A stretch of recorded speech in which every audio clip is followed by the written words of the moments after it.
నిజంగా వరలక్ష్మీ వ్రతం చేసుకోవాలని తాపత్రయం ఉంటే ఆ రోజు పొద్దున్న చేసేస్తాను అనకు.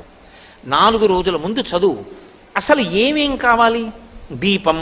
దీపం, ఒత్తులు, ఆవు నెయ్యి లేదా నువ్వుల నూనె రాయి, ఓ అగ్గిపెట్టి, అగరవత్తులు వెలిగించడానికి పెట్టుకోవడానికి ఏదో ఒక పరికరం, నీరాజన పరికరం, నైవేద్యం అన్ని టిక్కు పెట్టుకో.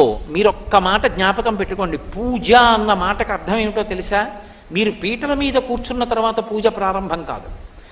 పూజ బాగా జరగడానికి మీరు ముందు చేసేటటువంటి సాధన అంతా పూజే. పూజ చేసుకోవాలి తొందరగా. అన్నీ స్నానానికి వెళ్ళాను అనుకోండి, స్నానం పూజ ఎందు అంతర్భాగం అవుతుంది. నేను తొందరగా తెమలాలి, అందుకు పేపర్ చదవను అన్నాను అనుకోండి, ఇప్పుడు పేపర్ చదవకపోవడం పూజ ఎందు అంతర్భాగం అవుతుంది. పూజ తర్వాత చేద్దామని పేపర్ చదివాను అనుకోండి, పూజకి భంగం అవుతుంది. అందుకే